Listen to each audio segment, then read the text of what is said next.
హల్లెలూయా. దేవుని పరిశుద్ధ నామమునకు మహిమ కలుగును గాక. ప్రభు పేరిట మీకు అందరికీ వందనాలు, స్తోత్రాలు తెలియజేస్తున్న అందరికీ వందనాలు. ప్రభుకు స్తోత్రం, మహిమ, ప్రభావములు కలుగును గాక. దాదాపుగా 24-25 స్త్రీలను గురించి నేర్చుకోవడం నాకు చాలా సంతోషంగా ఉంది. బిడ్డ సీరియల్ నెంబర్ వేస్తూ ఉండగా చూసి నేను చాలా సంతోషిస్తున్నాను. ప్రభుకి సమస్త ఘనత, మహిమ, ప్రభావములు కలిగిన గాక. సారీపత్రుని విధవరాలను గురించి మనం నేర్చుకున్నాం. మరి మొదటి రాజుల 17వ అధ్యాయంలో, మొదటి రాజుల గ్రంథంలో మరి ఒక స్త్రీ కూడా ఉంది. ఆమె యెజబెలు. కానీ ఆమె అన్యురాలు, దైవ వ్యతిరేకి. అలాంటి దైవ వ్యతిరేకి అన్యురాలను చేసుకున్న ఆహాబు రాజు ఇశ్రాయేలు దేవుని బిడ్డ అయి ఉండి కూడా ఆమెను చేసుకుని ఆమెను వివాహమాడి మరి ఏ విధంగా ఇశ్రాయేళ్లకు నష్టాలు తెచ్చిపెట్టాడో ఆమె గ్రంథంలో ఉంది. అది ప్రభు చిత్తం అయితే ఎప్పుడైనా నేర్చుకుందాం. సుదీర్ఘమైన మరి సబ్జెక్ట్ అది. కాబట్టి మనము ఆ దైవ వ్యతిరేకురాల గురించి కాస్త పక్కన పెట్టి 2వ రాజుల గ్రంథం 4వ అధ్యాయం 1 నుండి 7 వచనాలను మనము చదువుదాం. ఎందుకంటే మన సబ్జెక్టు దైవ భక్తి కలిగిన స్త్రీలను గురించి నేర్చుకుంటూ అక్కడక్కడ భక్తిహీనుల గురించి కూడా మనం నేర్చుకున్నాం. అయితే ఈ రోజున 2వ రాజుల గ్రంథం 4వ అధ్యాయం 1 నుండి 7 వచనాల్లో ఉన్నటువంటి మరి ప్రవక్తల శిష్యుల భార్యను గురించి రాశారు. ఆమె పేరైతే రాయబడలేదండి. దేవునికి మహిమ, హల్లెలూయా. పేరు రాయబడకపోయినా క్రియలు మాట్లాడుతున్నాయి గనక గతంలో మనము నేర్చుకున్నట్టే హర్షించదగ్గదే, సంతోషించదగ్గ విషయమేనని మనం తెలుసుకుంటూ ఉన్నాం. దేవునికి స్తోత్రం. హల్లెలూయా, హల్లెలూయా. చూడండి, ప్రవక్తల శిష్యులలో ఒకరి భార్య ఎవరి దగ్గరికి వచ్చింది అంటే ఎలీషా దగ్గరికి వచ్చిందంట. మీరు 1 నుండి 7 వరకు మీరు అక్కడ చూసినట్లయితే మీరు తర్వాత చదువుకోండి. ఏమని ఉంది అక్కడ, ఏమని వ్రాయబడి ఉంది అని అంటే, అయ్యా నా భర్త చనిపోయాడు, నీ దాసుడైన నా నిమిత్తం చనిపోయాడు, అతడు యెహోవా యందు భక్తి గలవాడై ఉన్నాడని నీకు తెలుసు. అతడు అప్పు చేశాడండి. అయితే నా 2 కుమారులు ఆ అప్పుల వాళ్ళు వచ్చి కుమారులను తీసుకెళ్ళిపోతామంటున్నారు. ఇప్పుడు ఏం చేయాలో నాకు అర్థం కావట్లేదు. దిక్కులేని దాన్ని, భర్త లేడు, 2 కుమారులు ఉన్నారు. ఫోన్ లేని బిడ్డలను జాగ్రత్తగా వెళ్తే వారు నాకు ఆధారం అవుతారు అనుకుంటున్నాను. కానీ ఆ 2 కొడుకులను అప్పు కింద తీసుకెళ్ళిపోతామని నన్ను బెదిరిస్తున్నారు. నాతో వాళ్ళు అంటున్నారు. ఇప్పుడు అప్పుల వాడు నా 2 కుమారులు తనకు దాసులుగా ఉండుటకు వారిని పట్టుకొని పోటకు వచ్చి ఉన్నాడని ఎలీషా కుమారుడు పెట్టి. అప్పుడు ఆయన అన్నాడు, అమ్మ, నా వలన నీకు ఏమి కావాలను, నీ ఇంటిలో ఏమి ఉన్నదో అది నాకు తెలియజేయమన్నాడు. అయ్యా, నీ దాసురాలనైనా నా ఇంటిలో నూనె కుండ ఒకటి ఉన్నది, అది తప్ప మరేమీ లేదు అన్నాడు. బియ్యం లేకుండా, రేషన్ లేకుండా, ఏమీ లేకుండా ఒక్క నూనె కుండే ఉందంటండి. అయితే నూనె కుండ మాత్రమే ఉంది, ఇంకేమీ లేదయ్యా అని అంటే, అప్పుడు దైవజనుడు అక్కడ ఏం చెప్పాడు అని అంటే, అమ్మా, నీవు నీ కుమారుడు బయటికి వెళ్ళిపోయి ఇరుగు పొరుగు దగ్గర దొరకగలిగిన పాత్రలన్నీ తీసుకురండి. నీవు వైపు వెళ్ళి మీ 2 కుమారులు వైపు పంపించు. దొరకగలిగినంత లెక్క మొత్తం పాత్రలను అడిగి తెచ్చుకోండి. తెచ్చుకొని 3 లోపల ఉండి కలిపి వేసుకుని ఆ పాత్రలోని నూనెను ఈ ఖాళీ పాత్రలోకి పోయండి అని చెప్పారు. అప్పుడు ఆమె పాత్రలన్నిటిలో నూనె పోసి నిండినవి ఒక తట్టు ఉంచమని ఆమెతో చెప్పితే అలాగే చేసి మరలా ఏమని చెప్తుంది, అయ్యా పాత్రలన్నీ నిండిపోయినాయి, ఇంకా అన్నారు కొడుకుల్ని. అంటే లేవు మమ్మీ, అన్నీ అయిపోయినాను. ఓహో అన్నీ అయిపోయినాయి అని వెంటనే దైవజన్మ దగ్గరకు వచ్చి నువ్వు చెప్పినట్లుగా మేము చేశాము, ఇప్పుడు ఆ పాత్రలన్నీ అయిపోయినాయి, ఇంకేం పాత్రలు మిగలలేదు, నూనె కూడా నిలిచిపోయిందయ్యా, ఇప్పుడు మమ్మల్ని ఏం చేయమంటారు అన్నట్లుగా వచ్చి అడిగితే 7వ వచనంలో అంటాడు దైవజనుడు, నీవు పోయి ఆ నూనెను అమ్మి నీ అప్పు తీర్చి మిగిలిన దానితో నీవును నీ పిల్లలను బ్రతుకుడని ఆమెతో చెప్పినబ్బా. ఎంత అద్భుతం, ఎంత అద్భుతం. ఏమండి, ఏం లేదు, ఒక నూనె కుండే ఉంది అన్నది. అప్పు చేసి సరిపోయాడు, భక్తి గల్లవాడే అప్పు చేశాడు.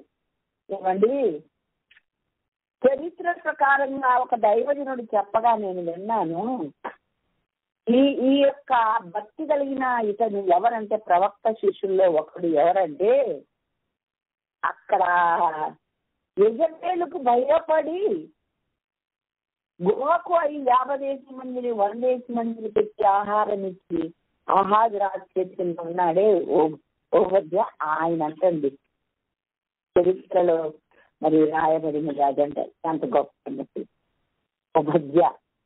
అతనికి నమస్కారం చేసి, నేను బాల్యం నుండి యెహోవా యందు భక్తి గలవాడినయ్యా, నిలిపిన వాళ్ళు, కానీ నేను అక్కడ ఉద్యోగం చేస్తున్నాను, యెజబెలుకి భయపడిపోయి యెహోవా ప్రవక్తలు నా శాతమైనంత మంచిని గుహల్లో పెట్టి వాళ్ళని పోషిస్తున్నానయ్యా అని చెప్పాడు. వచ్చేనా ఆ భక్తి కలిగిన ఆ దైవజనుడు ఇప్పుడు ఈయన చెప్తుంది చూసారా, ఈయన భర్త అన్నమాట, చనిపోయాడు. ఇప్పుడు చనిపోయినటువంటి ఈతని భార్య వచ్చి, నీకు తెలుసు కదయ్యా ఆయన భక్తి గలవాలని, కాబట్టి దయచేసి ఈయన పరిస్థితి నుండి ఈ యొక్క ఏమంటారు ఈ కష్టము నుండి గట్టెక్కే ఉపాయం ఏదైనా చెప్పమని. ఎందుకంటే భర్త లేడు, 2 కొడుకులు నాకు తీసుకెళ్ళిపోతే అప్పుల వాళ్ళు, నేను ఏం చేయాలా అంటే వాళ్ళను పోషించటకు కొంచెం అప్పు కూడా చేయాల్సి వచ్చిందనమాట. నేను అంటాను, ఒక్కోసారి మనకు ఏది ఉండదు, మనం సబ్బులు పడి పెట్టుకోవాల్సి వస్తుంది అని చెప్తా. అవును, అది తప్పదు. అలాంటి పరిస్థితి వచ్చింది. ఒక మంచి పని కోసమే చేశాడు. దేవుడికి తెలుసు, ప్రవక్తలకు తెలుసు, దైవజనులకు తెలుసు. కానీ ఇప్పుడు ఈ దండం ఎలా గడుస్తుందో నాకు అర్థం కావట్లేదయ్యా, నేనేం చెయ్యాలో నాకు తెలియట్లేదయ్యా అని అడిగితే అప్పుడు అన్నారు, సరే అమ్మ, మీరు ఈ గండం నుండి తప్పించబడాలంటే మీరు ఏం చేయాలో చెప్పండి, రెండోది మీ ఇంట్లో ఏముందో చెప్పండి. అంటే అబ్బా అయ్యా, నా ఇంట్లో నూనె కుండ తప్ప ఏమీ లేదు అంట. అప్పుడు ఆ నూనె కుండని ఎరువు తెచ్చుకొని పాత్రలో పోయమని చెప్పింది. మాట్లాడకుండా కుమారులను ఆమె నలుగురులకు పంపించి వాళ్ళని కూడా ఆమె ఎరిగిన వాళ్ళందరి దగ్గర వెళ్ళి పాత్రలు తీసుకొచ్చి పాత్రలలో పోసి, ఆ పాత్రలు అయిపోయినాయి, నూనె కూడా అయిపోయింది. అంటే నూనెకంలో నూనె ఉన్నట్టే లెక్క. అదేం ఖాళీ అవ్వరా, దేవుడికి మహిమ కలిగిన గారు. పాత్ర లేదు కనుక పోయడం ఆగిపోయింది, అంతే స్టాప్ అయిపోయింది. అప్పుడు వెళ్ళి చెప్పినప్పుడు వాటిని అన్ని నీ అప్పు తీర్చి మిగిలిన దానితో నీవును నీ కుమారులను మంచిగా బతకండి అన్న. ఏమండి, అప్పు తీరడమే గొప్ప సంగతి అంటే మిమ్మల్ని బతకమన్నాడండి. సరే, ఎంతో కన్నోళ్ళు వాడుకోండి అమ్మ అంటలే, నీ పిల్లలు నీవును బ్రతుకుడని చెప్పానంటే బ్రతుకు తెరువుకు సరిపడా మిగిలిపోయిందన్నమాట. అప్పు తీరిపోగా తాము బ్రతుకు తెరువు కొరకు జీవనము కొనసాగించుకొనుటకు సరిపడగా ఆ డబ్బు మిగిలిపోయిందన్నమాట. ఎంత అద్భుతమైన ఆశ్చర్యకరమైన కార్యము మనం గమనించాలి. దీనిని మనము గమనించి దీనిని మనం ఎట్లా నేర్చుకోవాలి, ఏ విధంగా దీనిని మనం మలుచుకోవాలి అని అంటే, ఇక్కడ విశ్వాసాన్ని మనము గొప్ప హైలైట్, అనుమానం రావాలి కదండి. ఏంటి, ఆ ఖాళీ పాత్ర తీసుకొచ్చి ఈ ఒక్క పాత్రలో నూనె పోస్తే ఎట్లా వస్తుందండి? ఈ పాత్ర నూనె ఇంకో పాత్రలో పోతే అయిపోద్ది, అంతే కదా. దొరకగలిగినన్ని పాత్రలు తెమ్మన్నాడా? మళ్ళీ ఈ నూనె అన్నిట్లో పోయమన్నాడా?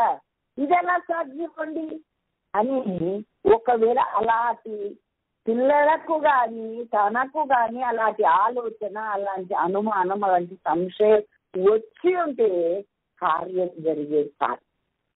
ఎంత గొప్ప విశ్వాసం అంటే దేవుని మాటగా దైవజనుని మాటను వాళ్ళు స్వీకరించారు. కొంతమంది దేవుని మాటను స్వీకరించడానికి వాళ్ళకు మనస్సు ఉంటుంది, కానీ దైవజనుల ద్వారా పలకబడితే దానికి లెక్క ఉండదు. పాస్టర్ గారు ఇలా చెప్తారు కానండి, దేవుడు చెప్తే మరి మేము నమ్ముతాం అనే అవివేక అజ్ఞానమైన మనుషులు నేను ఎంతో మందిని నా సర్వీస్ లో చూశాను. బ్యాప్టిజం తీసుకోకుండానే తెచ్చాను. ఇంకా శ్రమల్లో బాధల్లోనే ఉన్నారు. దేవుడు చెప్పలేదుగా, బైబిల్ చదవమంటాడు ఈ పాస్టర్, ప్రార్థన చేయమంటాడు, తెల్లవారుదాము లేచి మోకరించమంటాడు. ఇదేం పాస్టర్ బాబు ఇంటి చెప్తారు. అది దేవుడు చేసి చూపించి చెప్పాడు, నాన్న మనం కూడా చెయ్యాలి అని. సత్యం అనేది చెప్పితే బుర్ర చెక్క. ఇప్పుడు చెప్పాలి, నా కుమారుడా నువ్వు తెల్లవారు ప్రార్థన చేయి, నా కుమార్తె అని చెప్తే బుర్రకెక్కుంది. దైవజనుడు చెప్తే బుర్రకెక్కదు. అలాంటి అవివేక అజ్ఞానులు ఉన్నారు. కానీ ఇక్కడ ఈ శిష్యుడు, ప్రవక్త శిష్యుల్లో ఒకరి భార్య ఆమె అలా చేయలేదు. ఆమెకి ఎంత విశ్వాసం ఉందో తన పిల్లల్లో కూడా అంత విశ్వాసమును ఆమె నింపగలిగింది. దేవునికి స్తోత్రం. ఆ ఇద్దరు కుమారులు కూడా తల్లి మాటకు మరి లోబడిపోయి గీత దాటకుండా చెప్పినట్లుగా, ప్రవక్త చెప్పినట్లుగా దొరకగలిగిన అరువు పాత్రలన్నీ ఖాళీ పాత్రలు తీసుకొని వచ్చి, ఒక్క పాత్రలో ఇన్ని పాత్రలకు ఎలాగొస్తుంది అని వాళ్ళు ప్రశ్నించలే. తనకు రాలేదా అనుమానం. విశ్వాసం గొప్ప కార్యాలు చేస్తుంది. విశ్వాసమే 11వ అధ్యాయంలో మనము హెబ్రీ పత్రికలో చదువుతాం. విశ్వాసముతో ఎన్నెన్ని గొప్ప కార్యాలు జరిగాయో మనకు చాలా బాగా తెలుసు. మన దగ్గరకు వచ్చేసరికి మనం ఉంటాం విశ్వాసం. అట్లా కాకుండా మనము కూడా విశ్వాసము కలిగిన వారమై ఉండాలి అన్నది దేవుని యొక్క వాక్యం మనకి. ఎందుకంటే మనము పత్రిక మరి స్వార్థలలో చదువుతాం. ఇంత గొప్ప విశ్వాసము నేను ఎవరి దగ్గర చూడలేదని కొంతమందిని గురించి ప్రభు సాక్ష్యం ఇచ్చారు. నీ విశ్వాస ప్రకారంగా నీకు జరుగును గాక అని ప్రభు చెప్పాడు. కాబట్టి మన విశ్వాసం మనల్ని రక్షిస్తుంది, మనకు నెమ్మదిస్తుంది, మనలను కష్టాల్లో నుండి, బాధల నుండి బయటపడేస్తుంది, అప్పుల ఊరి నుండి బయటికి తీసుకుని వస్తుంది. ఒకటి కాదు, రెండు కాదు, నువ్వేమనుకుంటావో, నీకేది అవసరమో అది నీ విశ్వాసము ద్వారా తప్పకుండా నెరవేర్చుది. అతి విశ్వాసాన్ని ప్రభు నాకు కూడా ఇచ్చాడు. అందుకు దేవునికి మహిమ కలుగునుగాక.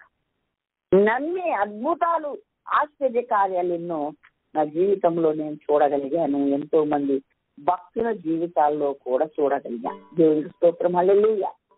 ఇక్కడ ఎంతో చక్కగా అది ఎట్లా సాధ్యమండి అల్లే వెంటనే వెళ్ళిపోయి అలాగేనండి అన్నారు అని తన పిల్లలు విశ్వాసం అనేది క్రియల ద్వారా రుజువు చేశారు. సరే, ఏమీ లేకపోయినా ఒక నూనె మాత్రమే ఎలా ఉందండి, వంటలు చేసుకుంటా ఉంటే నూనె అయిపోవాలి కదా. మరి నూనె ఎందుకు ఉన్నది ఇంట్లో, ఎట్లా నూనె కుండ ఒకటి ఎట్లా ఉంది అని ఒక చింతగా మనం ఆలోచిస్తే ఏమండి, నూనె పరిశుద్ధాత్మకు సాదృశ్యం. దేవునికి స్తోత్రం, హల్లెలూయా. మీరు వాక్యానికి సాదృశ్యమైతే ఈ నూనె పరిశుద్ధాత్మకు సాదృశ్యం. అంటే ఏమి ఉన్నా లేకపోయినా ఆ పరిశుద్ధాత్మను మనము కలిగిన వారముగా. నేను ఎప్పుడు గట్టిగా నొక్కి ఒక్క నుంచి చెప్తాను, యేసు నామాన్ని ఎరిగి ఉంటే ఏం ప్రయోజనం లేదు, కలిగి ఉంటే ప్రయోజనం. యేసు మనస్సు ఎరిగి ఉంటే ప్రయోజనము లేదు, యేసు మనస్సును కలిగి ఉంటే ప్రయోజనం. అలాగే పరిశుద్ధాత్మను ఎరిగి ఉంటే ప్రయోజనము లేదు, కలిగి ఉంటే ప్రయోజనం. దేవునికి మహిమ కలుగునుగాక. హల్లెలూయా, హల్లెలూయా. కాబట్టి ధనం అనేది, డబ్బు అనేది, బంగారం అనేది, గొప్ప బిల్డింగ్స్, ప్యాలెస్లన్నీ బాగున్నాయని దాన్ని నువ్వెంత వర్ణించినా నీకేం ప్రయోజనం లేదు. అది నీ సొత్తు అయితే, నీ కలిగి ఉంటే అది నీకు ప్రయోజనం. ఇక్కడ ఏమీ లేదు, కానీ ఒక ఆత్మను కలిగి ఉన్నది. ఇది మాత్రం పోగొట్టుకోలేదు, ఇది మాత్రం జార విడుచుకోలేదు, దీన్ని మాత్రం కాపాడుకోగలిగారు. దేవునికి మహిమ కలిగిన గాక. హల్లెలూయా. చూడండి, బుద్ధి లేని కన్యకలు ఎడవబడ్డానికి కారణం ఏంటంటే, మరి ఆ నూనె లేక దీపాలు ఆరిపోయినాయండి. కాబట్టి నూనె అనేది పరిశుద్ధాత్మకు సాదృశ్యం. పరిశుద్ధాత్మ ఉంటేనే నీ అంతరంగము, నరుని ఆత్మ యెహోవా పెట్టిన దీపము, అది అంతరంగములన్నిటినీ పరిశోధించును అని వాక్యం సెలవిస్తుంది. 20వ అధ్యాయం సామెతలు 27వ వచనంలో ఆ మాట. కాబట్టి అంతరంగాలన్నీ పరిశీలించే ఆ యొక్క ఆత్మ నిత్యం వెలుగుతూ ఉండాలి అనంటే నీకు నూనె సమృద్ధిగా ఉండాలి. నూనె ఉండడం వలన నీ జీవితానికి డోకా లేదని, నువ్వు అప్పుడపాలు అయ్యే పని లేదని, నీ పిల్లలు చెరపట్టబడి దాసులుగా కొనిపోబోయే పరిస్థితి లేదని ఈ యొక్క ప్రవక్త శిష్యుల భార్యకు రుజువు అయిపోయింది. దేవునికి స్తోత్రం. హల్లెలూయా. దానిని ఆమె కాపాడుకోగలిగింది, దాన్ని ఆమె జాగ్రత్తగా చూసుకోగలిగింది. దేవునికి స్తోత్రం. హల్లెలూయా. శరీరము కృషించిపోయినా సరే అంతరంగం బలంగా ఉండడం ముఖ్యం. మనకు ఆధ్యాత్మికమైనటువంటి విషయంలో మనం బలంగా ఉండాలి. శరీరం రోజు రోజు కృషించిపోయినా ఏం పర్వాలేదు. దేవునికి స్తోత్రం. హల్లెలూయా. ఈయన శరీరము రోజు రోజు కృషించినను అంతరంగ పురుషుడు అనుదినము నూతన పరచబడుతున్నాడు అని 2వ కొరింథీ పత్రిక 4వ అధ్యాయం 16 నుండి 18 వరకు అక్కడ కిందంతా రాయబడి. ఎందుకు అనంటే మేము జరగబోయే వాటిని, రాబో వాటిని మేము ఇక్కడ నుండే నిదానించి మేము చూడగలుగుతున్నాము. అందుకు మా ఆత్మ సంబంధమైనవి మాకు అవి పని చేస్తున్నాయి, అవి మాకు ఉపయోగపడుతున్నాయి అన్నట్లుగా మరి ఇక్కడ అపోస్తలుడైన పౌలు గారు మనకు తెలియజేస్తున్నారు. 2వ కొరింథీ పత్రిక 4వ అధ్యాయం 16 నుండి చదువుతాను. కావున మేము అధైర్యపడము, మా బాహ్య పురుషుడు కృషించుచున్నాను, ఆంతర్య పురుషుడు దినదినము నూతన పరచబడుతున్నాడు. మేము దృశ్యమైన వాటిని చూడక అదృశ్యమైన వాటిని నిదానించి చూస్తున్నాము గనక క్షణ మాత్రం ముందు మార్చులకని శ్రమ మా కొరకంతకంతకు ఎక్కువగా నిత్యమైన మహిమా భారమును కలగజేయుచున్నది. ఏలయనగా దృశ్యమైన నిత్యములు, అదృశ్యమైనవి నిత్యములు. అదృశ్యమైనది ఏంటి? ఆత్మ సంగతులు, పరలోకము, దేవుడు అయిన సన్నిధి, ఇవన్నీ కూడా అదృశ్యమైనవి. అవి నిత్యములు. దృశ్యమైన ప్రపంచం, ఈ లోకం, అలాగే నీ పైన కనబడుతున్న ఈ శరీరం అనిత్యములు, అంటే స్థిరమైనవి కాదు అని అర్థం. దేవునికి స్తోత్రం. హల్లెలూయా. కాబట్టి స్థిరమైనది ఏదో దాన్ని మనం స్థిరపరచుకోవాలి, దానిని మనం నిలబెట్టుకోవాలి, దానికోసం మనం ప్రయాసపడాలి, అది జాగ్రత్తగా కాపాడుకోవాలి. ఏమీ లేదయ్యా నా ఇంట్లో ఒక నూనె కుండ ఉంది అంటే నిజంగా ఆ నూనె కుండతోనే తన బ్రతుకు బయటపడిపోయింది, బచాయించింది, ఆ పిల్లల్ని దక్కించుకోగలిగింది, మన అప్పులు తీర్చుకోగలిగింది. మిగిలింది ఏంటో తెలుసండి, తన బ్రతుకు కొనసాగించేంతగా మిగిలింది. దేవునికి స్తోత్రం. హల్లెలూయా. అద్భుతమైన ఆశ్చర్యకరమైన కార్యం అది. కనుక ఏమీ లేకపోయినా పర్వాలేదు, ఆత్మ దీపం వెలుగుతూనే ఉండాలి. ఆత్మను కలిగిన వారంగా మనం బ్రతకాలి. ఇంకా లూకా 12:35 అంటాడు, మీ నడుములు కట్టుకొని ఉండండి, మీ దీపములు వెలుగుచుండనీయుడి అన్నాడు. ఎందుకంటే బుద్ధి లేని కన్యకలు గుర్తొస్తే, బుద్ధి గల కన్యకలు గుర్తొస్తే వాళ్ళని వెలుగుచుంటూనే ఉన్నవి లోపలికి వెళ్ళిపోయారు, ఆరిపోయిన వాళ్ళు బయట ఉన్నారు. కాబట్టి నీ ఆత్మ, వెలిగించబడిన నీ ఆత్మ, ఆ ఆత్మ అభిషేకం కలిగిన నీవు, ఆ యొక్క తైలము నీకు తోడైతే వెలుగుతూనే ఉంటది. స్తోత్రం. హల్లెలూయా. ఆత్మ దీపమును వెలిగించు యేసు ప్రభు అని పాటలు పాడతారు. వెలిగించాడు ఎప్పుడో, నువ్వు రక్షించబడినప్పుడే. మీరు వెలిగించబడిన దినమున మీరు ఎన్నో ఆరడులు, ఎన్నో శ్రమలు, ఎన్నో బాధలు పడ్డారని Hebrews 10:32 చెప్తుంటాడు. భక్తుడు అవన్నీ మహిమ కిరీటం పొందుకోవడానికి అని ధైర్యపరుస్తుంది వాక్యం మనల్ని. కాబట్టి ఆ వెలిగించబడిన జీవితం అంటే రక్షించబడిన జీవితం. రక్షించబడిన జీవితము దేవుని రాజ్యం చేరే వరకు ఉండాలంటే ఆత్మను కలిగి ఉంటేనే ఆ తైలం ఎప్పటికప్పుడు అందుతుంటేనే ఆ దీపం వెలుగుతూ ఉంటుంది. దేవునికి మహిమ కలుగునుగాక. హల్లెలూయా. కాబట్టి ఆయన సత్యాన్ని మనం ఎరగాలి. దాన్ని బోధించే వాళ్ళు, దాన్ని ఆ తైలాన్ని పోయడానికి ప్రయత్నిస్తున్న వాళ్ళు దైవజనులు. స్వీకరించే తీసుకోవడం ప్రతి వారి యొక్క డ్యూటీ, విధి అయి ఉన్నది. దేవునికి మహిమ కలుగునుగాక. కొంతమందికి ఆ బోధ కొంచెమే ఎక్కుతుంది.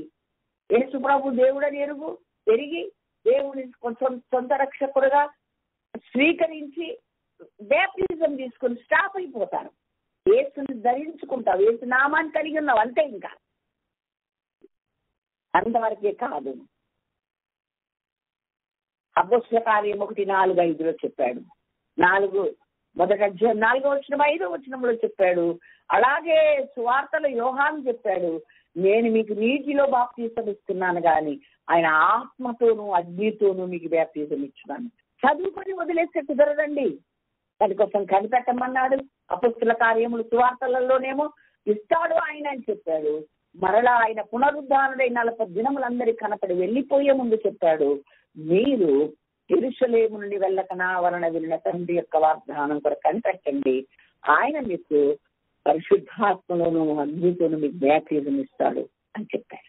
దేవునికి స్తోత్రం. హల్లెలూయా. మరి ఆ విషయాన్ని దేవుడు నేను వెళ్ళడం మంచిది, నేను వెళితేనే మీకు ఆదరణకర్త అయిన పరిశుద్ధాత్ముడు భూమి మీదకి వస్తాడని చెప్పారు. ఆత్మ సర్వసత్యములోకి నడిపిస్తుంది. అన్ని చదువుకొని వదిలేస్తే కుదరదండి. ఆ లోతుల్లోకి మనం వెళ్ళాలి. ఆత్మ నడిపింపుకు అప్పచెప్పుకోవాలి. రోమపత్రిక 8:14 ఏం చెప్పింది అని, ఆత్మ చేత నడిపించబడాలి అన్నారు. దేవునికి స్తోత్రం. అలా నడిపించబడే వాళ్ళందరూ దేవుని కుమారులు అనబడతారు అన్నారు. నేను చాలా సార్లు చెప్పాను, శరీర క్రియలను చంపాలంటే ఆత్మ సహాయం ద్వారానే సాధ్యం. మృతులలో క్రీస్తు ఎలా లేచాడో నీవు కూడా లేవాలంటే ఆ ఆత్మ నీలో నివసించాలి అని వాక్యం చెప్తుంది. ఇన్ని వాక్యాలు వాళ్ళని బలపరుస్తూ ఉండగా అసలు దాన్ని పక్కన పెట్టే వాళ్ళు కొంతమంది, దాన్ని పట్టించుకునే వాళ్ళు కొంతమంది, అసలు ప్రార్థనే ప్రభువా నన్ను అభిషేకించయ్యా అని ప్రార్థించే వాళ్ళు కూడా చాలా తక్కువ మంది. దేవుడు అన్నాడు, ఏది అడిగితే అది ఇస్తానన్నాను కదా, కాబట్టి తన్నడుగు వారికి పరిశుద్ధాత్మను ఎంతో నిశ్చయముగా నేను అనుగ్రహిస్తాను అంటాడు లూకా 11:13. కాబట్టి అభిషేకం అనేది మనకు అవసరం.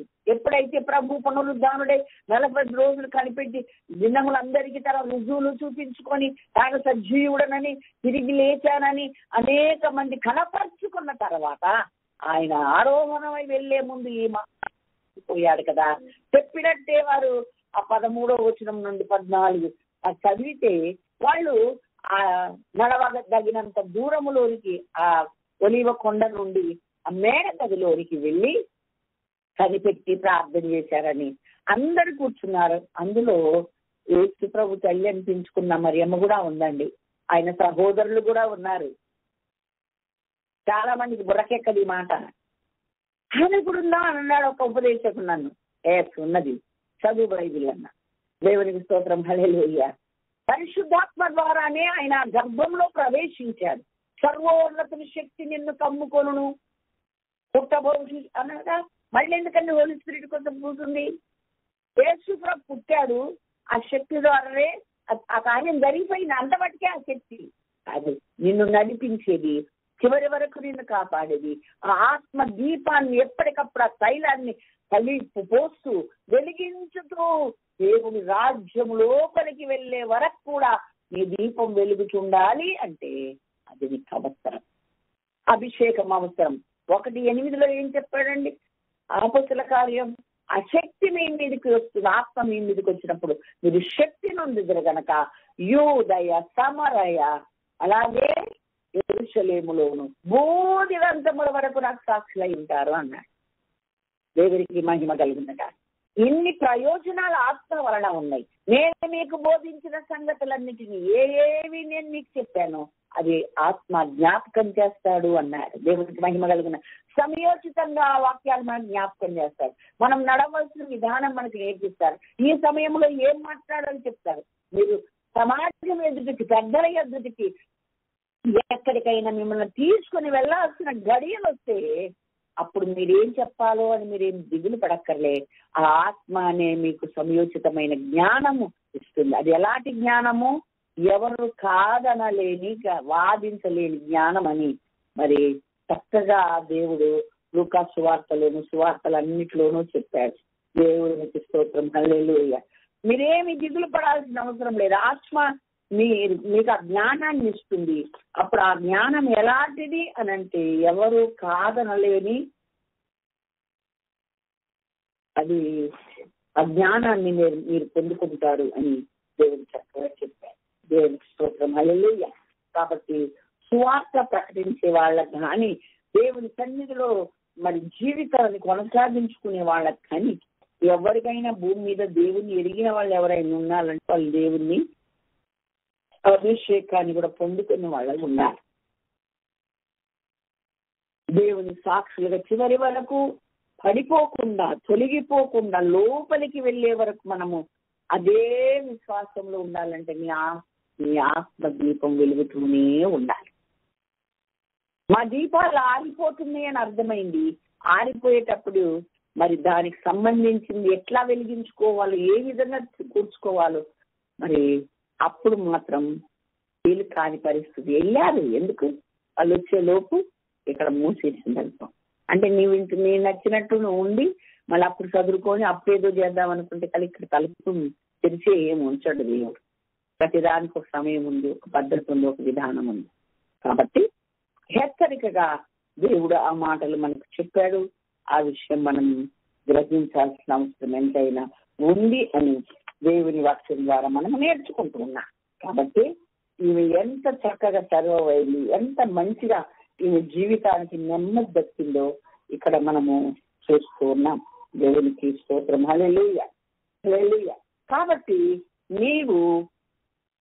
మనము అందరము కలిగి ఉండాల్సింది ఏంటి అంటే రక్షణను కలిగి ఉన్నాము, అభిషేకాన్ని కూడా కలిగి ఉండాలి అని ఈ వాక్యం మాకు చక్కగా బోధిస్తుంది. దాన్ని కలిగి ఉంటకు చాలినంత విశ్వాసం మనకు ఉండితే మన జీవనం ఎలాంటి సమస్యల్లో చిక్కుకొనకుండా నెమ్మదిగా మన జీవితం సాగిపోయే అవకాశం ఉంది. ఎవరికి రుణము లేదు, మనము ఎవరికి దాసులం అవ్వాల్సిన అవసరం లేదు. ఆయనకు మాత్రమే మనము దాసులం అవుతాం. దేవునికి స్తోత్రం, హల్లెలూయా. చూడండి, మరి 1 కొరింథీ పత్రికలో రాశారు ఏమని? ఆయన ఆకాశం, భూమి సమస్తము సృష్టించి ఆ సమస్తమును ఆయన పాదముల కింద పెట్టాడంట. ఎవరి పాదాల కింద? యేసుక్రీస్తు పాదాల కింద పెట్టాడంట తండ్రి అయిన దేవుడు. యేసుక్రీస్తు పాదాల కింద పెడితే దేవుడు సమస్తమును క్రీస్తు పాదముల కింద లోపరిచి ఉంచెను. సమస్తమును లోపరచబడి ఉన్నదని చెప్పినప్పుడు ఆయనకు సమస్తమును లోపరిచిన వాడు తప్ప సమస్తము లోపరచబడి ఉన్నదన్న సంగతి విషదమే. మరియు సమస్తమును ఆయనకు లోపరచబడినప్పుడు దేవుడు సర్వములో సర్వమగు నిమిత్తము కుమారుడు తనకు సమస్తమును లోపరిచిన దేవునికి తానే లోబడు. దేవునికి మహిమ కలుగునుగాక. దేవుడు సమస్తాన్ని చేసి దేవుని ఈయన పాదముల కింద, యేసుక్రీస్తు పాదముల కింద అది పెట్టి అంతా లోపరిచినప్పుడు, ఇంత లోపరిచిన ఆయనకు ఈయనే లోబడిపోయాడు. అయితే మరి ఈ 8వ కీర్తనలో ఏముంది? మన నరపుత్రుని జ్ఞాపకం చేసుకున్నటకు వాడే పాటి వాడు సమస్తమును ఆయన పాదముల కింద పెట్టాడని భక్తులు శ్లాఘిస్తూ మరి కీర్తన రాశారు కదండి. మహిమ ప్రభావములతో కిరీటము ధరింపజేశాడు, చేతి పనుల మీద అధికారం ఇచ్చాడు.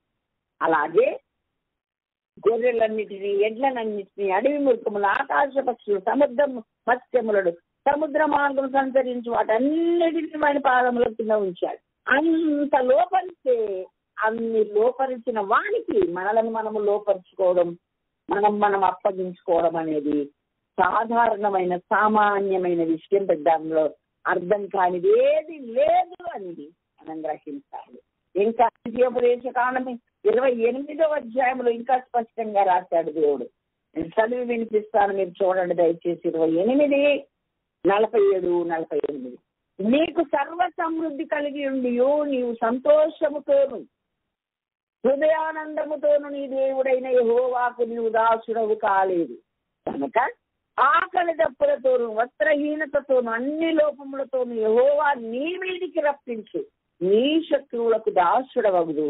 వారు నిన్ను నశింపచే వరకు నీ మెడ మీద ఇనుపకాడి ఉంచుదురు అని ఆనాడు ఇశ్రాయేలుతో చెప్పాడు. నువ్వు ఫరో దాసత్వం నుండి బయటకు వచ్చావు, అన్ని అద్భుతాలు చేసి అంత కార్యాలు చేసి విడిపిస్తే ఇప్పుడు నువ్వు ఎవరిని? లేవి 25:55లో ఇశ్రాయేలు నాకే దాసుడు అని చెప్పారు. మరి ఇశ్రాయేలు ఆయనకే దాసుడు అయినప్పుడు అలా దాసుడుగా నువ్వు అప్పగించుకోకపోతే, ఇశ్రాయేలీలు నాకే దాసులు, నేను ఐగుప్తు దేశం నుండి రప్పించిన నా దాసులే, నేను మీ దేవుడనైన యెహోవా అంత స్పష్టంగా చెప్పాక హృదయానందముతోనూ సంతోషముతోనూ ఆయనకు అప్పగించుకుని ఆయనకు దాసులు ఇవ్వలేదంట వీళ్ళు. ఆ దరిద్రపు దాసత్వం కంటే నీకు దాసులం అవడం మాకు మేలయ్యా, నీకు దాసులవకితమే, నీ మాట నీకు మొరపెట్టుకుంటేనే మాకు ఇన్ని అద్భుతాలు చేశావు కదా, ఇంతగా విడిపించావు కదా, మరో దాసత్వం నుండి బయటికి, వ్యక్తి చాకి నుండి బయటికి తీసుకొచ్చావు, సముద్రమును పాయలు చేసావు, అరణ్యములు అద్భుతాలు చేస్తూ నడిపించావు. ఎంత గొప్ప దేవునికి ఇక మమ్మల్ని మేము అప్పగించుకోకపోతే ఇంకా మా బతికెందుకు అనాల్సిన వాళ్ళు అనలేదట. సంతోషముతోను హృదయానందముతోను నీవు నాకు దాసుడవు కాలేదు గనక ఆకలి గప్పులతో సర్వ విధములైన వస్త్ర అన్ని లోపాలతో నువ్వు శత్రువులకు దాసుడైపోయేలా చేస్తానండి. ఎంత భయంకరం. కాబట్టి మనము కూడా మరి ఇంత రక్షణ ఇచ్చిన దేవునికి, ఇన్నిటి నుండి విడిపించిన దేవునికి మనల్ని మనమే అప్పగించుకొని లోబడాల్సిన అవసరం ఎంతైనా ఉంది. ఎంత సమృద్ధి, ఎంత చూడండి, ఒక్క నూనె కుండ ఉంటే ఎంత లాభం కలిగిందో. ఆ నూనె కుండ ఉంది అని చెప్పుకుంది, అమ్మా ఈ నూనె కుండ నీకు దీని విలువ ఇంక తెచ్చుకున్నావు, ఉంచుకున్నావు, మంచిదే. అని ఇది నీవు దీనిని 10 మందికి పంచగలిగితే, 10 మందికి నువ్వు అప్పగించగలిగితే, 10 మందికి దీన్ని నువ్వు పరిచయం చేయగలిగితే, కానీ పాత్రను నువ్వు నింపేదాని అయితే నువ్వే నిండకపోతే ఎవరికి నింపుతావు తల్లి?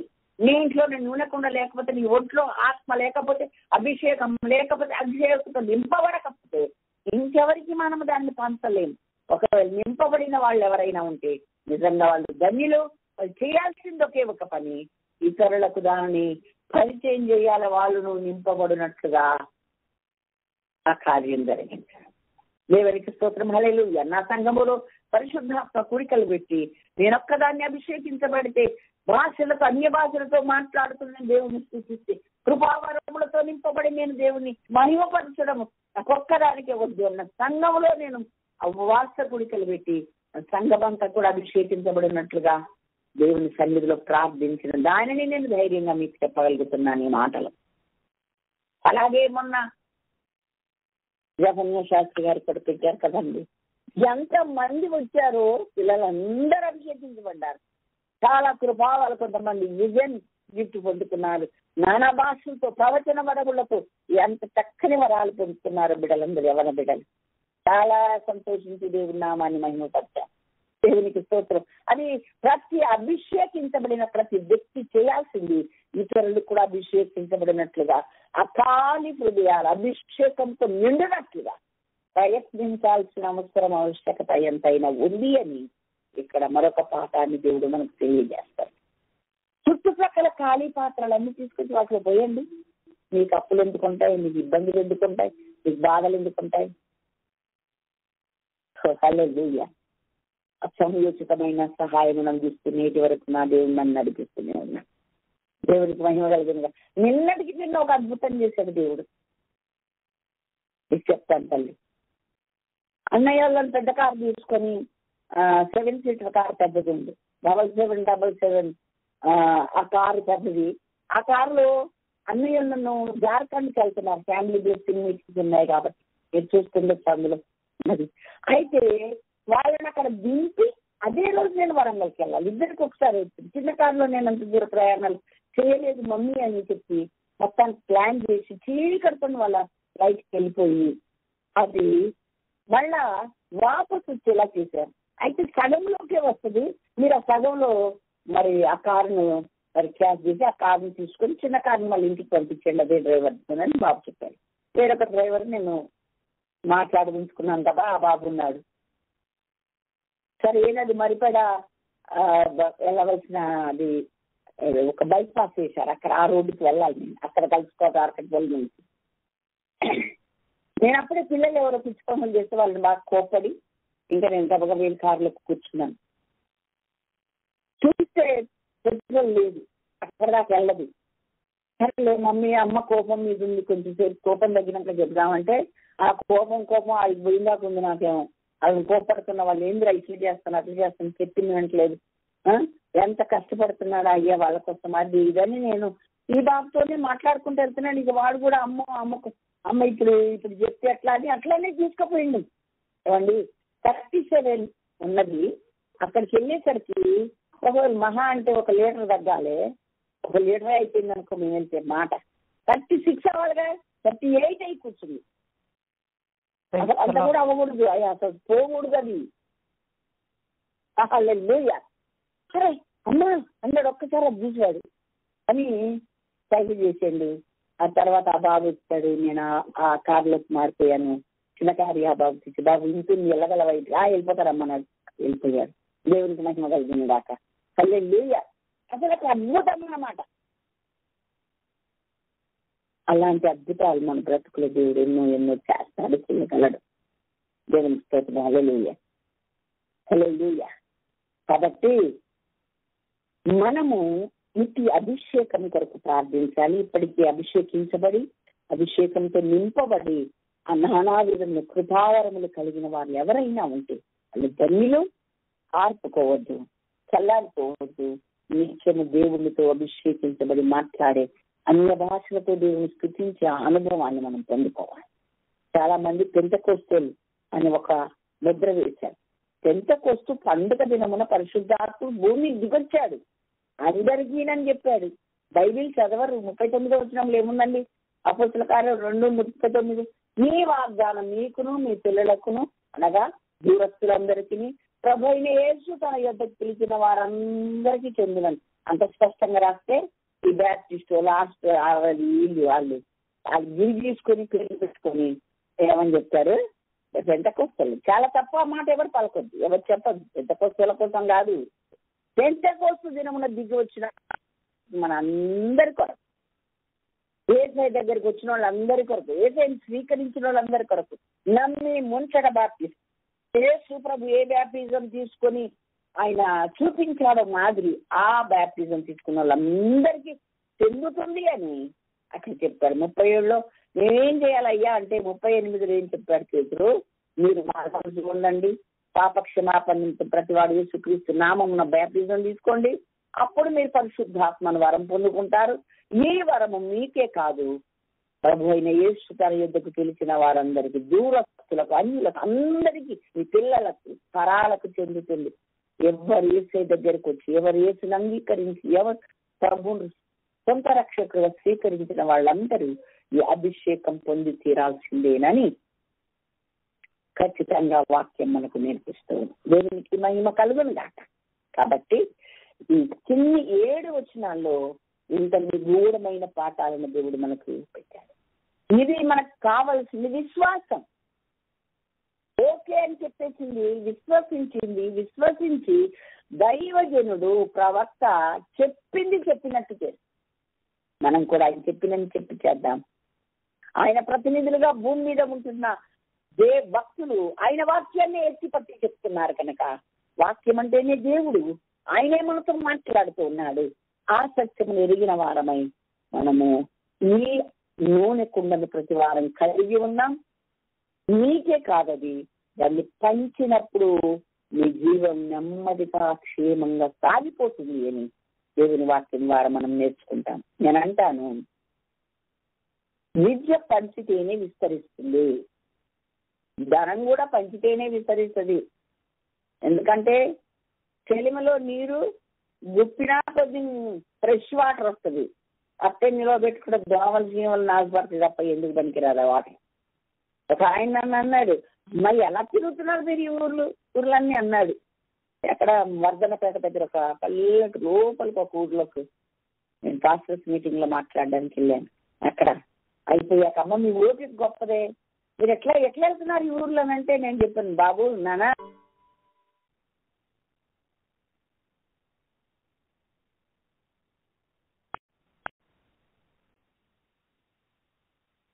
దేవునికి మహిమ కలుగునుగాక. హల్లెలూయా.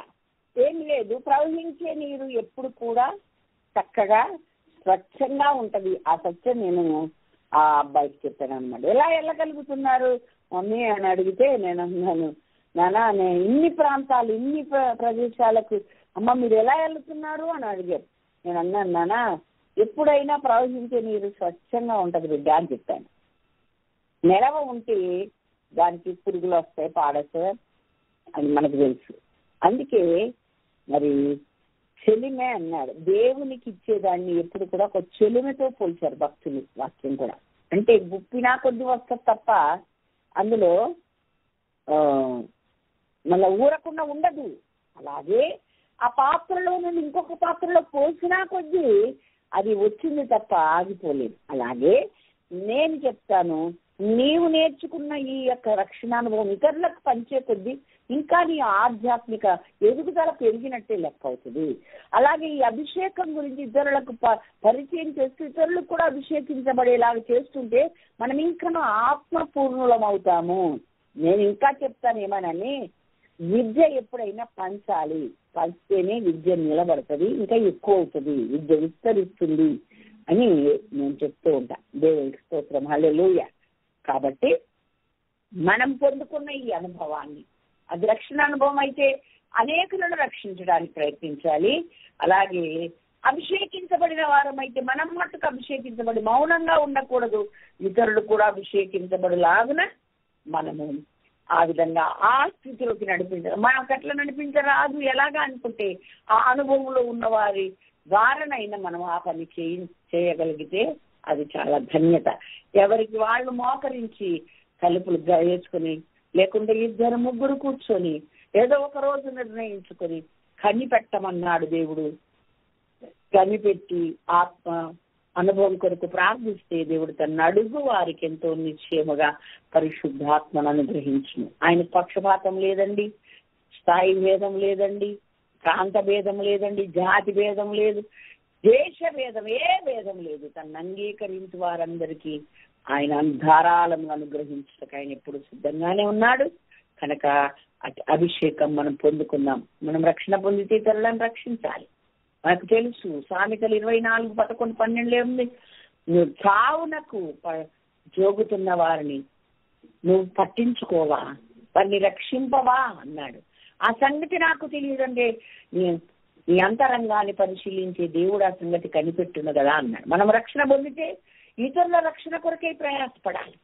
కామవరపు కోటలో నేను రక్షణ పొంది ఉండి పోయాను, కొత్తగా అభిషేకించబడ్డాను, రక్షణ పొందాను. డిసెంబర్ 17వ తారీఖున 71వ సంవత్సరం నేను 27వ తారీఖున డిసెంబర్ 27, 1971 నేను బ్యాప్టిజం తీసుకున్నాను. మళ్ళా జూన్ 17వ తారీఖున నేను అభిషేకించబడ్డానండి 72లో. ఒక 6 నెలల్లోనే దేవుడు నన్ను కనికరించి తన అభిషేకంతో నన్ను నింపాడు. 27 అన్నమాట. ఒక సంవత్సరంన్నర దేవుడి సన్నిధిలో అడుగుతూనే ఉన్న, ప్రభా నన్ను అభిషేకించాను. ఎప్పుడైతే ఖాళీ హాలిడేస్ వచ్చినాయో నేను హాలిడేస్ లో దేవుని దగ్గర మొరపెట్టాను.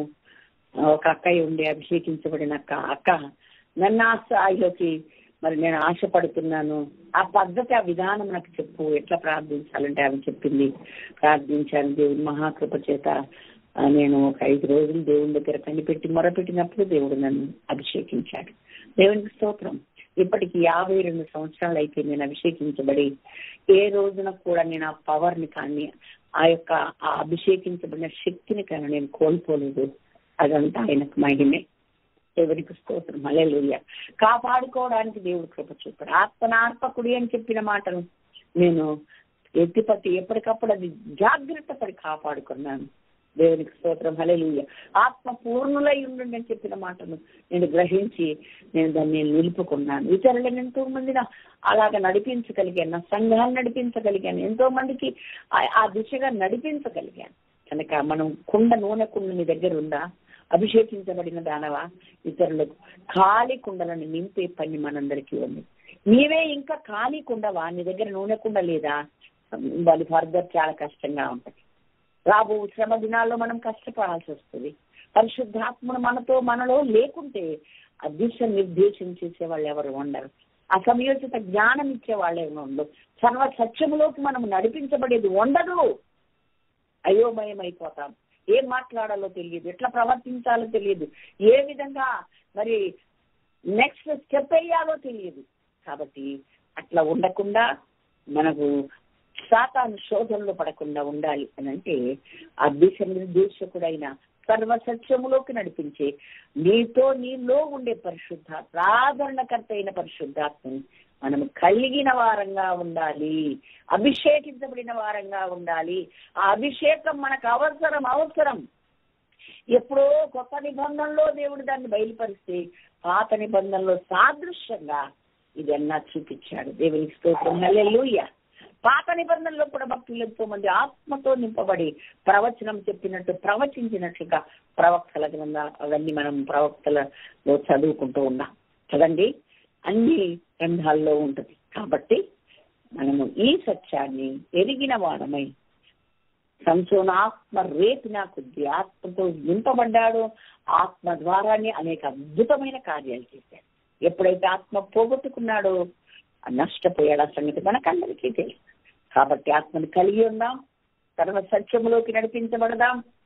ఖాళీ పాత్ర నువ్వైతే నింపబడిన పాత్రవైతే అనేక ఖాళీ పాత్రను నింపడానికి నీ వంతుగా కృషి చేయి.